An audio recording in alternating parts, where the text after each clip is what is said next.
7 Nightly News with Ross Symonds. Prison officials foil an escape bid by backpackers killer Ivan Milat. The big cell, John Howard confronts angry pastoralists over the native title compromise. And Arthur Tunstall under fire for belittling women's sport. Good evening. Prison officers have foiled an attempt by backpackers killer Ivan Milat and drug baron George Savvis to break out of the maximum security Maitland jail. Both men were planning to make their getaway today, but the Department of Corrective Services says astute guards made sure it didn't happen. It would have been a disaster for jail staff and police, an escape by the two most notorious inmates in the New South Wales prison system. Described as an elaborate attempt, backpacker killer Ivan Milat and drug baron George Savvis were planning to flee the maximum security Maitland jail in the Hunter Valley. Their getaway was supposed to take place today, but Corrective Services officials say they've been one step ahead almost from day one. It's believed the notorious duo came unstuck with telephone taps and mail interceptions. Corrective Services Minister Bob Digby has praised prison staff in a brief statement. He says their work bears testimony to the effectiveness of the tough security measures introduced into the jail system within the last 12 months. Measures introduced after Savvis embarrassed prison staff at Goulburn by disguising himself as a visitor and walking out of the jail. But in March he was recaptured at a Sydney restaurant, and prison's chief Ron Woodham vowed that he'd never escape again. He won't be able to move unless someone sees him and asks why. Savvis and Milat are expected to face charges over their escape bid. Matthew Clark, 7 Nightly News. John Howard has vowed to press on with his native title plans, despite today's confrontation with angry pastoralists in Western Queensland. More than 2,000 demonstrators turned out at a meeting in Longreach to hear the Prime Minister explain his 10-point plan. But they didn't like what they heard. So many people hit Longreach today that parking attendants directed aeroplanes. The National Party aware the stakes were sky high. But I have never seen rage and hatred in my lifetime such as I'm seeing directed against our side of politics. The Prime Minister arrived determined not to let anything get in the way of his 10-point plan sales pitch. Can't get through the gate. I'll see you later. Coalition members aware it was crunch time. Well, he's not going to have to be a good salesman if he's going to sell it out here. Are you a good salesman? Well, time will tell, won't it? 2,000 farmers packed the steps of the Hall of Fame. Some had travelled more than a day to deliver this message. You're the boss, and I think you're making a bloody mess of it. I have 8-month-old twins and a 3-year-old, and I worry about their future. They spoke of lives crippled by bogus native title claims. Tim Fisher exploded, blaming the High Court. As the most impractical and unworkable judgment ever produced by the High Court of Australia. Farmers demanded absolute extinguishment. John Howard said his plan was cheaper and more likely to succeed. Please don't believe this fear-mongering that says native title claimants can throw you off your property. They can't. We will never, ever allow that to happen. What the Prime Minister could not guarantee the crowd whether the Senate would pass his 10-point plan, but he guaranteed not to accept any amendments. After 2 hours of debate, the big question, did the sales pitch succeed? Farmers voted no, preferring absolute extinguishment. In Longreach, Peter Doherty, 7 Nightly News. And Prime Minister John Howard will be our guest on Face to Face tomorrow morning at 8:30. Controversial sporting official Arthur Tunstall is under fire tonight for attacking the Olympic Games program and women's sports. He's dismissed new events like beach volleyball as women in bikinis flopping about. Acclaimed competitors and the Australian Olympic Committee have strongly rejected. He is one of the biggest mouths in sport, and it's got him into trouble again. At a media function in Darwin, Arthur Tunstall bagged the new lineup of Olympic sports. I think they should be getting back to the basic sports where it's one-on-one, not just pastime sports. He says new events like beach volleyball are more show than competition. You know, you see two girls in a nice little bikini costume flopping themselves around. Olympic beach volleyballer Leanne Fenwick says Arthur's got it wrong. It is really disappointing because we're not here to put on a swimsuit and stand around on the beach. We're working our guts out. The Australian Olympic Committee says it has to move with the times. I think it'd be a tragedy if the Olympic movement just had the same sports on the program as were there in Athens. And the Olympic Committee's also rejected claims by Canadian Professor Peter Russell that his country may boycott the Sydney Games over our treatment of Aborigines. The Canadians have got a particularly proud association with the Olympic movement. It just wouldn't happen. And good news for athletes today. For the first time, fifth place getters will receive a $10,000 cash incentive, with all Olympians to receive at least $3,000. Kylie Gillies, 7 Nightly News. A Sydney mother's called for tougher gun laws after her son was shot during an argument at Darling Harbour. The 23-year-old security guard was shot in the face outside a crowded hotel. He's still in a serious condition. 23-year-old Nondo Stamatakis was shot at 4 times as he attempted to break up a fight outside the Piermont Bridge Hotel early this morning. One of the bullets hit the security guard in the face. The difference between his survival and death fractional. A centimetre each way could have killed him. He's very lucky to be alive. It is lucky that it sort of glanced off the cheekbone and just exited out of the ear. In between shots, 23-year-old Nondo continued to defend himself as the gunman's accomplices attacked him. He'd been shot in the face. He said it just felt like a slap in the ear because he lost a little bit of balance, as you do when you hit in the ear, and then he actually got hit by another guy. As Nondo's condition stabilised here at Royal Prince Alfred Hospital, his mother made an appeal for tougher gun laws. Do something about it to be safe. He's only doing his job. He's just working. And my brother is, he's going to survive, but this person might go kill someone else, or if he's still out there, you never know what can happen. Police are appealing for witnesses to help track down the gunman, described as being in his early 20s, with fair hair and complexion, armed with a .38 caliber pistol. Adam Malters, 7 Nightly News. The row over Sydney's second airport has flared again with the release of the proposed flight paths for Badgerys Creek and Holsworthy. They show most of those areas will be affected by noise. Kay Vella and her neighbours have again devoted their weekend to scuttling plans for Sydney's second airport. They can't go ahead with Badgerys Creek and not in the Sydney Basin. It has to be outside of the basin because we need to have a future for Sydney. The release of proposed flight paths for Badgerys Creek and Holsworthy have given opponents fresh ammunition. Penrith, St Mary's and Liverpool will be affected by noise from the Badgerys Creek airport, no matter which direction the planes come in or take off. Near Holsworthy, the campaign to rid Sydney of airports altogether gathers momentum. If you look at world's best practice, Munich Airport, Denver International Airport, they're linked by high-speed rail. They've also got good roads going to them, and people don't seem to complain about them. If the Holsworthy option gets up, Liverpool cops it again, and the peace of the Royal National Park could be shattered. Suburbs to the northeast appear to escape.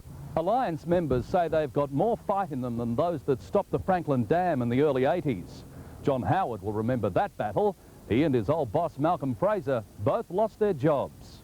All of Sydney will get together on this one, and I think we're going to see a campaign that's really going to rattle this government. Damien Smith, 7 Nightly News. One of the greatest heroes of Townsville's Black Hawk disaster may not be honoured for his courage.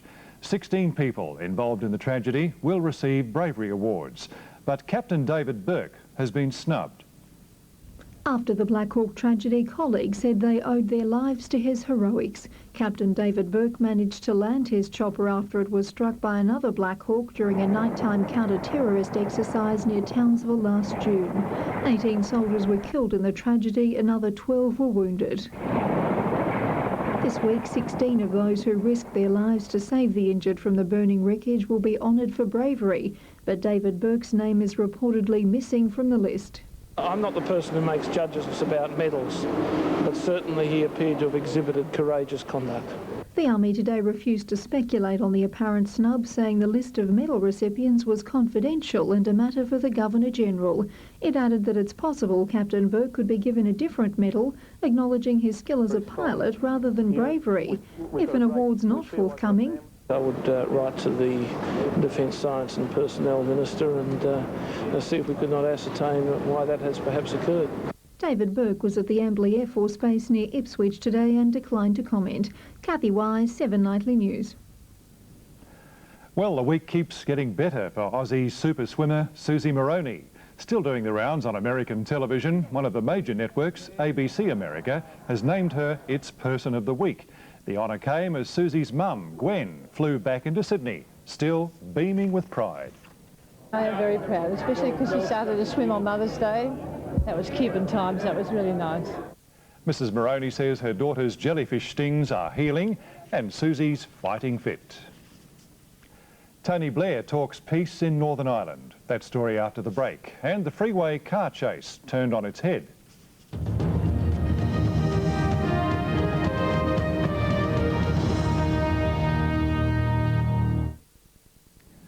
Two men have been charged over the 7-year-old murder of a gay Sydney schoolteacher. Both were 16 when Wayne Tonks was killed in his Artarmon flat.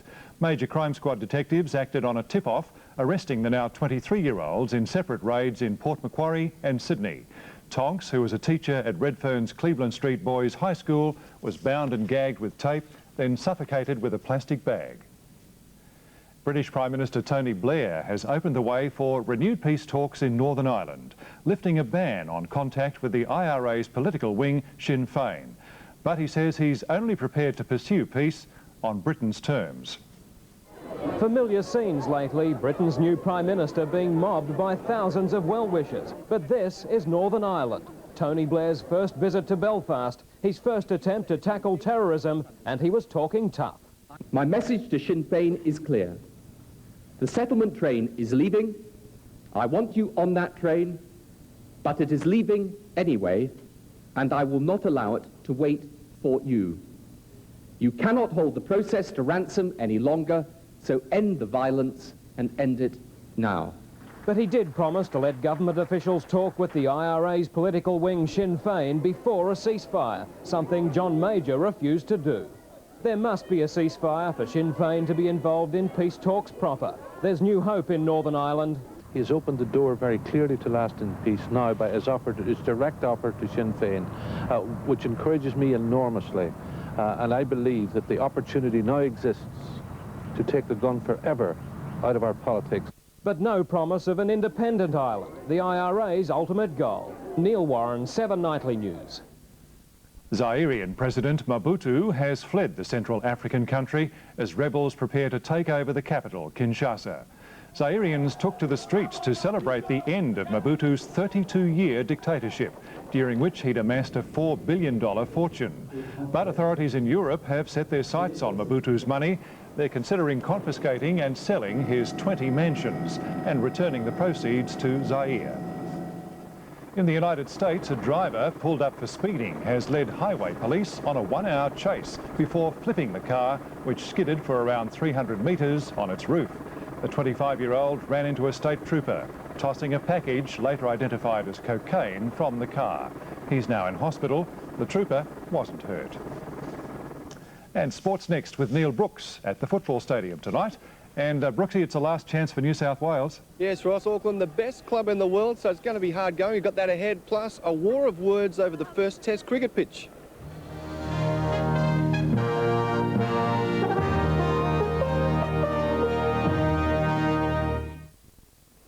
Newcastle have grinded out a strong victory against Balmain at Leichhardt Oval. It was the Knights' first ever win at Leichhardt.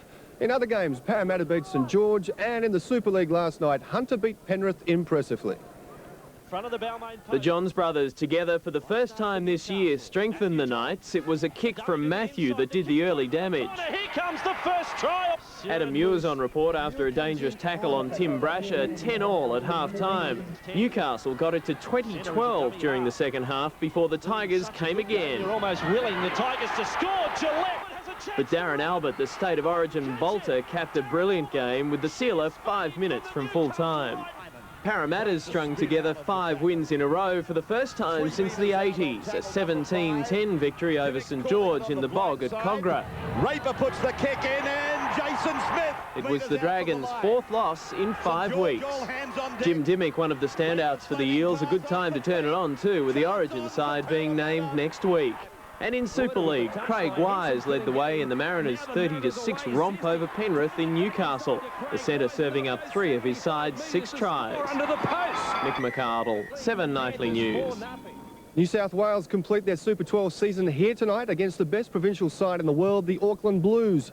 Playing for pride and test jumpers, the Waratahs are 11-4 outsiders, but they must win to finish in the top half of the competition.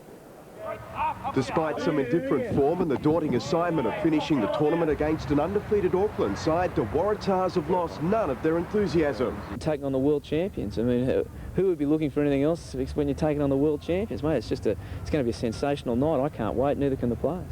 That spirit typified by prop Richard Harry, who returns from suspension to take on a test-strength front row. For Australian selection is now paramount for the guys, and if we can pit yourself against the best and go well against the best, well, hopefully there'll be a chance. Troubled by a hamstring injury, centre Jason Madds will start the game, confident the Waratahs can spring an upset. We've got an option to either come 5th or to come 11th, depending on other results and the rest of it. So, as you say, yeah, there's absolutely nothing for us to lose and everything for us to prove. Meantime, Queensland had a forgettable finish to their Super 12 campaign, beaten 48-3 by Canterbury today. In an early warning to the Wallabies, All Blacks Justin Marshall and Andrew Mertens were instrumental in the victory. Paul Gregg, 7 Nightly News. And in club rugby, winners today were Parramatta, Newcastle, Northern Suburbs, Eastwood and Randwick. The infamous Edgbaston cricket pitch is again the centre of trouble leading up to the first test in just a few weeks. There's claims today the pitch is substandard and playing badly. Jim Wilson, who's travelling with the Aussie team, has more. The Birmingham wicket is playing like a minefield, and cricket authorities in this country have even threatened to scrap any future test matches there if the pitch doesn't improve for the first test. Over the past 3 days alone, 37 wickets have fallen in a county game. Still a lot of time for a test wicket to be prepared, and as I've said to a number of people over here, I don't take a lot of notice of the county wickets because generally the test wickets are very good ones. And the Australians had some special guests here at their training at Lord's. From the slums of Los Angeles, a group of Californian street kids have made their way to the home of cricket and were keen onlookers at the tourists' practice. Whoa! Look at that! Great shot, dude! This group of youngsters are homeless in the Compton district of Los Angeles, but through homeless activist Ked Hayes, they've turned to cricket for salvation. The result, a tour to England, escaping the gang violence back home and bringing a slice of LA to, of all places, Lord's. Cricket! That's how we say cricket in Compton. Travelling with the Australians in London, Jim Wilson, 7 Nightly News. A spectacular fall has spoiled the Robes' victory in the South Australian Oaks at Morfordville. The fall happened near the home turn, but it didn't prevent the Lee Freedman win. Lost, copped the backwash and drifted back.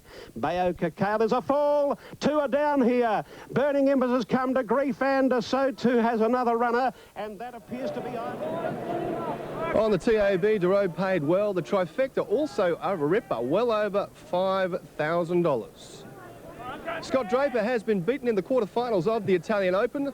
Draper bowed out in straight sets to big-hitting Goran Ivanisevic. Scott Draper was beaten convincingly by Ivanisevic, but mentally he says the loss was good. Draper is preparing to do even better at the French Open. I haven't made a quarter-final of Super 9 before, and it's certainly given me a lot of confidence going to the French Open.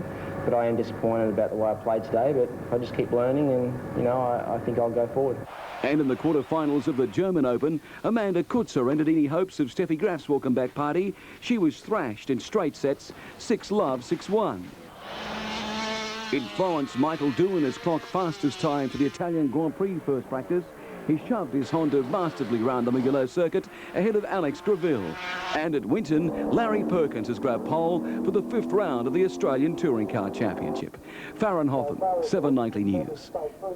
Geelong, North Melbourne and Collingwood have been the winners so far this week in the AFL. Collingwood whipping the Australia Western Bulldogs, while the Cats humbled Melbourne, and Port Adelaide couldn't open their Melbourne account. The greater strength and experience of the AFL Premier was evident early. 2 goals in the first 4 minutes before Poole's desperation set up Brown. Played by Darryl Poole. Hand pass off the Brown was fantastic football. There was no carry, but North had plenty of forward line options. Kersner grabbed an early brace and Harvey benefited from Lyle's misfortune to notch his second. Hooks across the body, getting back Kingsley. Port steadied in the second term. Rombotis's first kick of the season reduced the margin to 17 points, but missed opportunities were costly. Port clearly lacked the target up forward. Despite Wanganeen's brilliance, it was powerless to stop North regaining control and leading by 36 points at the long break. North threatened to career away when it kicked the first 3 goals of the second half, but Port responded positively. Wanganeen again instrumental as the Power steered through 4 of their own without reply. Brewer tried to take them back.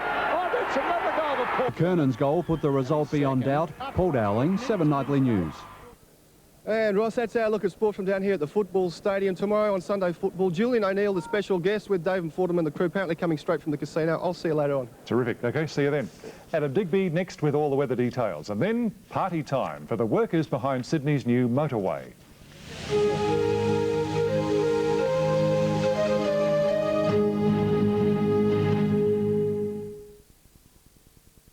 Good evening, everyone. We've scored a bonus day of sunshine, and the rest of the weekend is looking great. Dry northwesterly winds cleared the rain and brought some warmer temperatures. Most suburbs were 23 or 24 degrees. Katoomba, 15 with a shower or 2, and the overnight lows have been mild. Up and away to the cloud animation now, and quite a bit of cover slipping through the bight this afternoon on the east coast. Yesterday's rain band has now moved well offshore. 18 millimetres was the top rainfall at Cape Byron today, and most of the country is clear and dry once again. Now on the chart, a cold front down there in the southeast will fall away. Low pressure will form out in the Tasman Sea, and a following high will bring some fine skies tomorrow, while in the west a cold front arrives. Now that front will bring showers to Perth and 19 degrees, showers too for Hobart, and clearing in Canberra and Melbourne. Now for the rest of the weekend in Sydney, mild tonight with lows of 10 to 14 degrees. There's going to be a few fog patches in the west, then a fine day with long sunny breaks. Still a little bit of cloud about, but no rain expected. 22 the expected top temperature in the city, and up to 23 degrees at Richmond. Now on the water, west to southwest winds of 10 to 15 knots, 20 knots offshore at times, and there's about a 2-metre swell running at the moment. Looking ahead, and it's staying dry right into the new week, with temperatures hanging around 21 degrees and down to about 20 on Wednesday with a little bit of cloud about. So tomorrow, a great Sunday morning for brekkie outdoors and a fine day ahead, Ross. Looking fantastic. Thanks, Adam. And finally, celebrations today for the workers who built Sydney's newest motorway. To say thanks for finishing ahead of schedule, the construction company threw a party for hundreds of workers and their families. There's plenty of food and entertainment, and even the chance to look at the Tollway's traffic control centre. Tomorrow, the motorway is open to the public, but it's strictly pedestrian access only. The M2 is officially open to cars on Monday week. And that's 7 Nightly News for this Saturday, the 17th of May. We'll leave you now with our latest warship, HMAS Anzac, leaving Sydney today for missile trials in Hawaii. I'm Ross Symonds. Enjoy the rest of the night. Good night.